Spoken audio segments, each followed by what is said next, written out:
હું ચેતના સોજિત્રા ફરીથી તમારી સમક્ષ આવી ગઈ છું.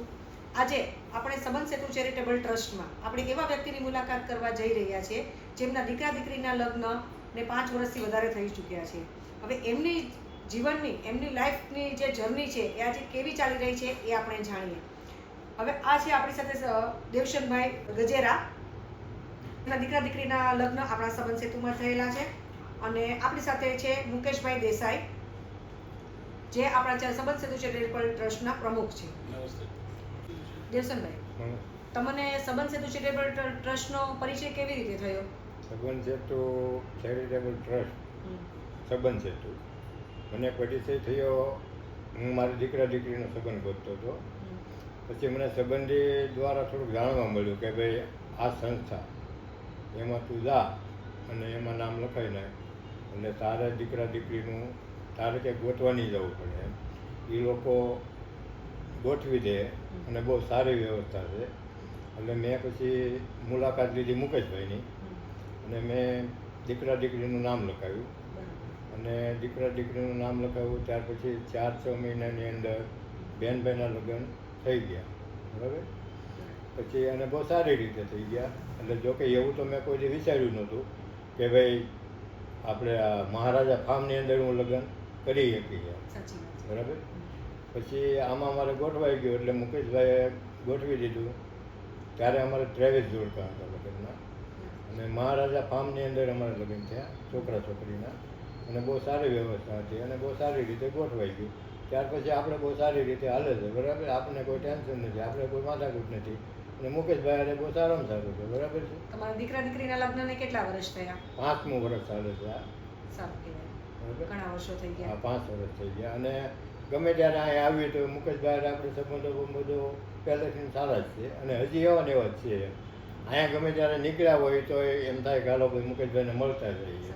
બરાબર. અને હું મળીને જ જાઉં. યોગી ચોક આવું ત્યારે હું મળીને જ જાઉં. અને પહેલાં મુકેશભાઈની ઓફિસ આપણે ખોડિયાનગર રોડ ઉપર હતી. મેં જ્યારે નામ લખાવ્યું ને ત્યારે ખોડિયાનગર રોડ ઉપર હતી. અને અત્યારે એ લોકો અહીંયા યોગી ચોક ટ્રાન્સફર થઈ ગયા છે.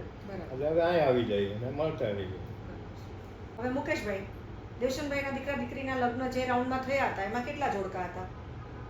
ચેતનાબેન, એમાં આપણે 23 જોડકા હતા અને અમે મહારાજાની અંદર આખો પ્રોગ્રામ ગોઠવ્યો હતો. પણ બહુ ભવ્યથી ભવ્ય આયોજન કર્યું હતું. દેવશનભાઈ જે પરિચય આપ્યો અત્યારે કે અમે સગાઈને રિલેટેડ બહુ દુઃખી હતા. દુઃખી મતલબમાં કે બેનભાઈનું જે સામસામું કરવું એને બહુ જ વિકટ પરિસ્થિતિ હતી. એને ધ્યાનમાં રાખી આપણી સંસ્થાની મુલાકાત લેવી. જે એણે એનો જે ભાવ વ્યક્ત કર્યો છે એ ભાવ વ્યક્તના કારણ એક જ છે કે આપણો બિનસ્વાર્થે કામ કરેલું છે, કોઈ સ્વાર્થ નહીં. બીજો પ્રશ્ન છે, મુખ્ય હેતુ છે કે દીકરા દીકરીના જે સામસામા લગ્ન થાય છે ન થાય એના માટેની સંસ્થાનો મુખ્ય ઉપદેશ આ હતો. તો મિત્રો, દર્શક મિત્રોને ખાસ જણાવવાનું છે કે જે વાત દેવશનભાઈ અત્યારે આપણે પરિચય આપ્યો છે એ પરિચય રિયલમાં આજે 5000 દીકરા અને દીકરીઓના લગ્ન થઈ ગયા છે એવાના આ એક દેવશનભાઈ અત્યારે જે 23 યુગલો સાથે એમના દીકરા દીકરીના લગ્ન હતા. તો દર્શક મિત્રોને ખાસ નમ્ર વિનંતી છે કે આવા કોઈ પરિવાર હોય તો સંબંધ સેતુની અવશ્ય મુલાકાત લેજો, જેથી કરીને આપણે અહીંયા સુધી પહોંચી શકીએ. હવે આ જે રાઉન્ડ હતો દેવશનભાઈ ગજરાના દીકરા દીકરીના લગ્ન થયા હતા એ રાઉન્ડમાં તમને કોઈ અડચણ એવી ઊભી થઈ હતી કઈ? હા, આવા પ્રશ્ન તો ચેતનાબેન બહુ જ બધા રહે છે. એનું એક રીઝન છે, કારણ કે જે પરિવાર આપણી ત્યાં ફોર્મ ભરાય છે ને એમાં ઘણા પરિવાર એવા હોય છે કે ઉંમર ચૂકી ગયા હોય અને પછી ફોર્મ ભરાતા હોય છે. એ લોકો નાનેથી એના ઘરે મહેનત કરેલી જ હોય છે. પછી કેવું થઈ જાય, એકદમ હાવી થઈ જાય લોકો કે હવે જલ્દી અમારું કરો, જલ્દી અમારું કરો. પણ દીકરીઓની ઈચ્છા એવી છે કે અમારે યોગ્ય પાત્ર જોઈએ છે અને વાલીઓના પ્રશ્ન એવા છે કે જલ્દી થઈ જવું જોઈએ. આને લઈને અમારે અડચણ એવી આવતી હોય, વાલી સાથે ઘણી ફેરું આ બાબત લઈને મીઠા ઘર્ષણો થતા હોય. ઘર્ષણો કેવા હોય કે અમારો એક જ ઉપદેશ છે કે દીકરા દીકરીને યોગ્ય પાત્ર મળે. બીજો પ્રશ્ન એ છે કે જીવનમાં આજે તમે સામસામું કરી અને જે મેરેજ કરો છો એના કરતાં તો બેસ્ટ વસ્તુ. એટલે થોડુંક વાલીઓની સાથે અમારે ઘર્ષણ થતું હોય કે ભાઈ જલ્દી કરો, ઝડપ રાખો, અમને પાત્ર સારું બતાવો. આ બાબતથી લઈને અમારે ઘણી ફેરું આવા કડવા અનુભવ થાય છે. બેન દેવશનભાઈ, લગ્નમાં વ્યવસ્થા કઈ રીતની હતી? લગ્નમાં વ્યવસ્થામાં તો એવું હતું કે અમારે જાનમાં 200 માણસ લઈ જવાનું હતું. એટલે 200 માણસ થાય એટલે 23 લગ્ન, એટલે સમજી લો કે 5000 માણસ જેવું થઈ જાય એમ. એટલે 5000 માણસની વ્યવસ્થા કરવી એટલે થોડીક અઘરી પડે એમ. પણ મુકેશભાઈ એની વ્યવસ્થા એવી હતી કે આમ કોઈ તકલીફ ન પડી માણસને જમણવારમાં કે પછી લગ્નમાં માંડવા બાંધવાની વ્યવસ્થા, બ્રાહ્મણોની વ્યવસ્થા, બધી બહુ સારામાં સારી વ્યવસ્થા હતી.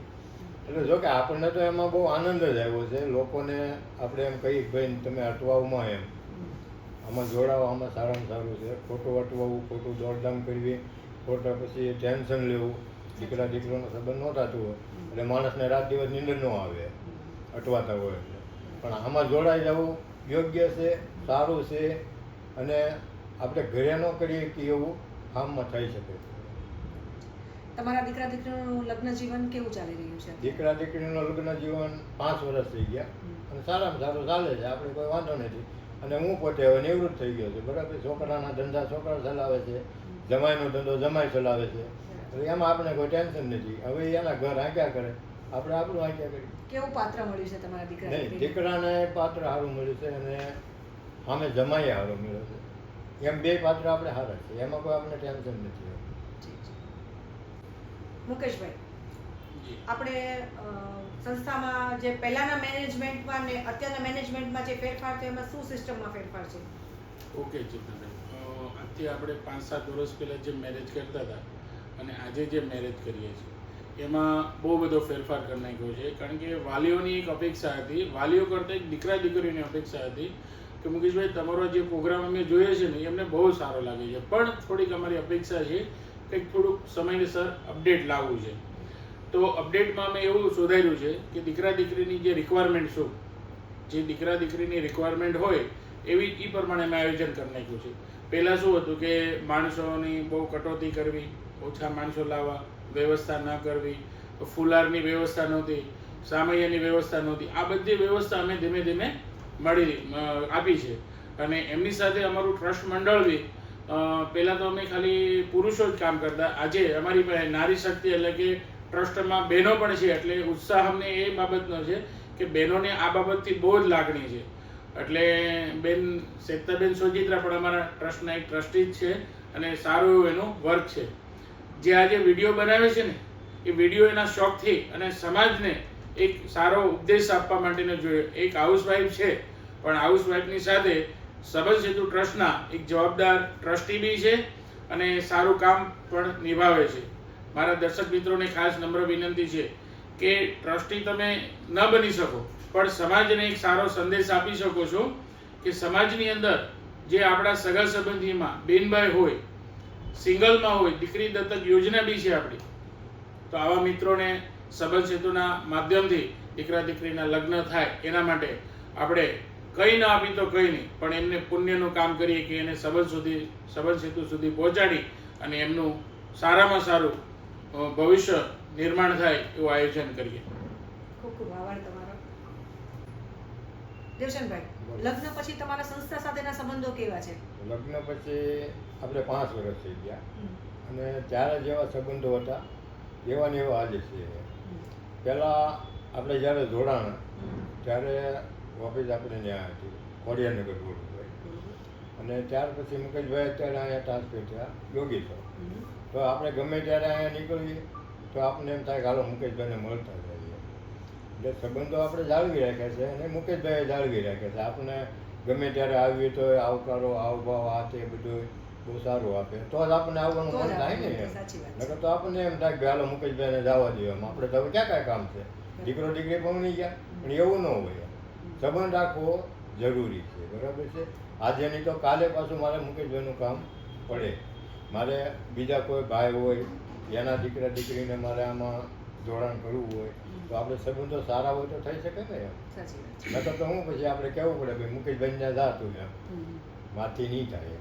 અને ઓલું આપણે મુકેશભાઈને કહીએ કે ભાઈ મુકેશભાઈ અમારું ઘરનું છે, આમાં ધ્યાન દેજો એમ. એટલે સંબંધો રાખવાના જ અને આપણે રાખીએ છીએ, મુકેશભાઈ રાખે છે, એમાં કોઈ આપણે ટેન્શન છે નહીં.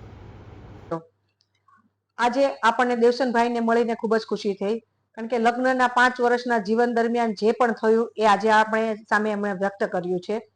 તો ખુશી થાય છે એ બાબતે કે સંસ્થા સાથે 5-5 વર્ષથી જોડાયેલા આજે પણ એમના સંબંધો એવા ને એવા જ છે.